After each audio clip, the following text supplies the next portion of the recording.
Welcome to the podcast about investing in startups, where existing investors can learn how to get the best deal possible, and those that have never before invested in startups can learn the keys to success from the venture experts. Your host is Nick Moran, and this is The Full Ratchet.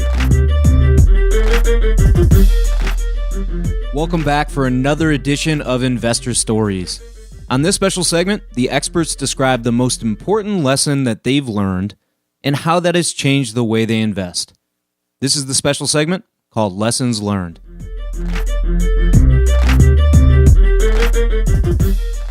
On today's special segment, we have Ash Fontana of Zeta Venture Partners.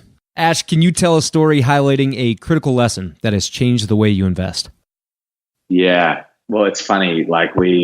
I keep a running list of all the lessons I learn and try to sort of constantly incorporate it into our process and the questions we ask founders. And something that's been really interesting, and this is it's probably not like a critical lesson or something that is, we require to see in every single, or it's like a make or break. But I've really noticed that it's important for a founder to have had broad experiences, to have, worked in a restaurant, on a building site, at a big company like McKinsey, been in very high class environments, low class environments. Because as a company grows, you just get all sorts of people working at those companies. And you've got to be able to relate to all of them. And so really sort of learning how a founder's background and their life experience can affect their ability as a manager is something I've seen a few times. And has caused me to ask more questions about, early life experiences in founders. That's something I've come to do more. I didn't sort of weigh as much as I do now. I like that a lot. What in particular are you looking for in the background?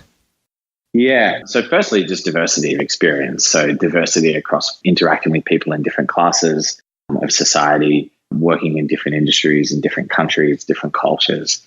So just diversity. And then secondly, and this is sort of moving away from my original point, but a really distinct source of motivation. What have you got to prove and why have you got to prove that? It's just hit me again and again and again that you can never tell someone what to do once you get involved in a company. It's really got to come from within them, and you're just going to enable them.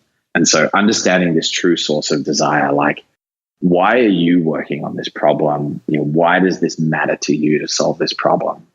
And it's got to run deep. It's got to run deep to an experience they've had a very long time ago. It's got to run deep to something that is going to happen as a result of this company that will completely change their life.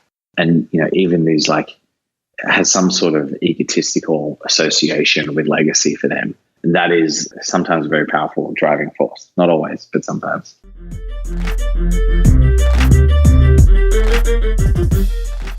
On today's special segment, we have Wayne Kimmel of 76 Capital. Wayne, can you tell us a story highlighting a critical lesson that has changed the way you invest? Sure. I think the one thing that our whole big mission and everything that we do at 76 Capital is all about working with smart and nice people who want to change the world. And we can never overlook this idea of nice and finding the right kind of person. No matter what the investment is, no matter how great the opportunity is if that person is not a good person, we don't want to make the investment. I don't care if it's going to make us more money than you could ever imagine. It's all about that person, because when we make an investment in a company, we're there with them. If they need something at 11 o'clock at night and it's been a long day and my cell phone rings and I finally get home and my kids are in bed and my wife's fallen asleep and I want to at least say hello to her, and then the phone rings and it's one of my CEOs, it better be someone that I like. So the one thing that I've learned is that every entrepreneur that we invest in, I want to make sure that I'll want to answer that 11 o'clock in the evening phone call. We take that very seriously here at 76 Capital. Yeah, I couldn't agree with you more. Sometimes I find it can be difficult to get a true sense of character, depending on the timeline, right? How much time you have to spend with that entrepreneur before you have to make an investment decision. Of course, we all think we're good judges of character, but are there any ways or techniques or thoughts you have on how you get to know that entrepreneur and how you understand if they're ethical and, all those traits of folks that you want to be working with? Yeah, look, I talk about a little bit of this in my book, what I mentioned earlier, 6 Degrees of Wayne Kimmel. I mean, I talk about the things that we do, and some of them are simple things of just like, how does the CEO treat their team? Yeah. Right? And how do they talk to each other? And we go out to lunch or dinner or breakfast somewhere, and when that server comes over and puts a cup of coffee in front of them, do they just grunt, give me some sugar, or is it thank you very much? Can I please have some sugar? It's like those types of things. I mean, simple things, saying please and thank you. These are kind of silly things, but those are the kind of things that we look for in all of our CEOs. I mean, do they meet with us and then send us an email like 2 weeks later, like, hey, yo, are you investing? Or is it the next day, like, hey, thanks for taking the time and listening to what we're doing, and is there a way for us to work together? Yep. Like it's a two-way thing. This isn't just like we just don't invest and then, check in once a quarter. That's not who we are. When we work with our CEOs and we create Slack channels for our companies and we have back and forth with our CEOs, whether it's on Slack or email or text or whatever, or phone calls, it's just that we want to make sure that these are the people that we want to interact with. And if they're not, we just pass. Yeah, I think that's a good lesson for all of us.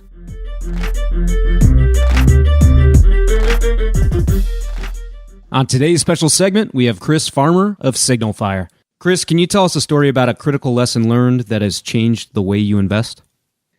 Yeah, I mean, I think the biggest learning of my career has been around team. That one's sort of a little bit cliche, so I won't use that as my answer. But every time I have invested in an idea that I love, but a team that I'm lukewarm on, I've regretted it. And every time I've invested in a team that I love, even if I'm lukewarm on the idea, I've tended to be glad that I was able to be part of whatever they did. But I would say what we look for is sort of key macro trends and great teams pursuing that. But the key learning probably that I've sort of where the difference between a good and a great outcome is often driven by the strategic importance of that area. And so it's a filter that we use on every deal that we look at is if someone builds this, who needs to own this as a result? Who, like, what is the massive impact of that? And that's where you see like an Instagram get acquired for $1 billion by Facebook because Facebook needs to transition to mobile. And the 3 key legs that drove all the engagement on Facebook were messaging, news, and photo sharing. And Instagram was effectively the photo sharing Facebook of mobile. And so they had to own it strategically as well as WhatsApp. And if you look at, something like, Cruise being acquired, while I think, I question how successful that might have been as a standalone company, the strategic imperative around autonomous driving cars, that if this happens, it's going to upend an entire industry on a global basis that's worth hundreds of billions of dollars. The automotive sector, those are the places that you really want to be playing. And there's a lot more margin for error if you have tailwind and huge strategic importance than if you have a great team pursuing something that, even if you build it, it'll sell for a financial multiple and not a strategic multiple. I think that the more you can, regardless of whether you sell or remain independent, the more that there's an argument you can do that, the more capital opens up to you, the more partners that open up to you from a distribution standpoint, the more team that you can recruit, and the more exciting the ride usually tends to be.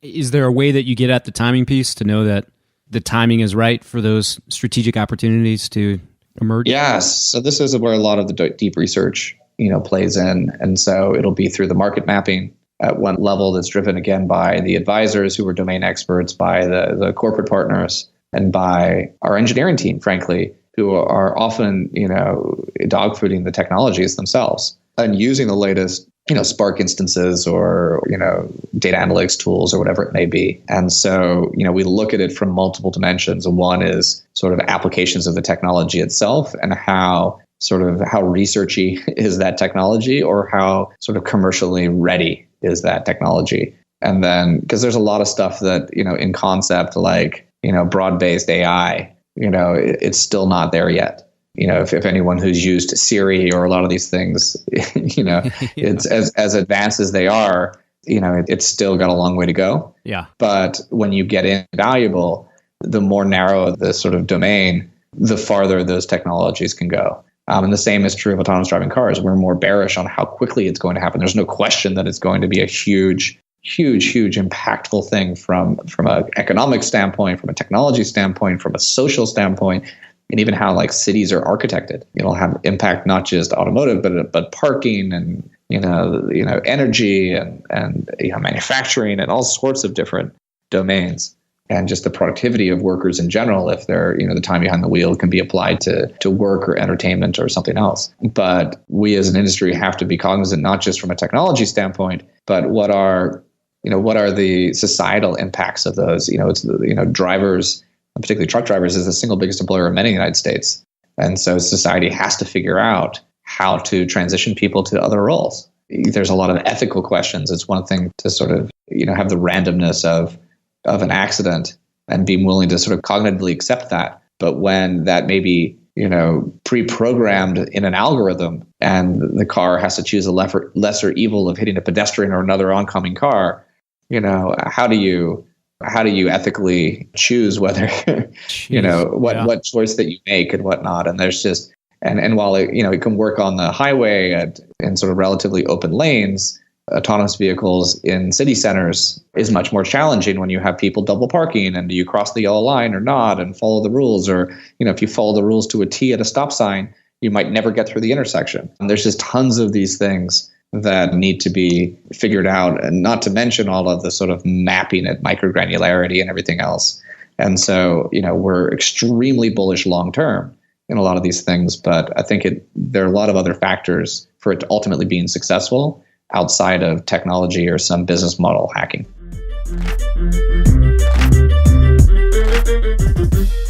That will conclude this installment of Investor Stories. If you're enjoying the program and would like to see it continue, take a moment and leave a 5-star review in iTunes.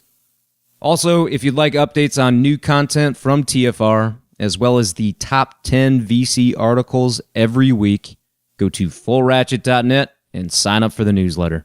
Okay, that will wrap things up for today. Until next time, over-prepare, choose carefully, and invest confidently. Thanks for joining me.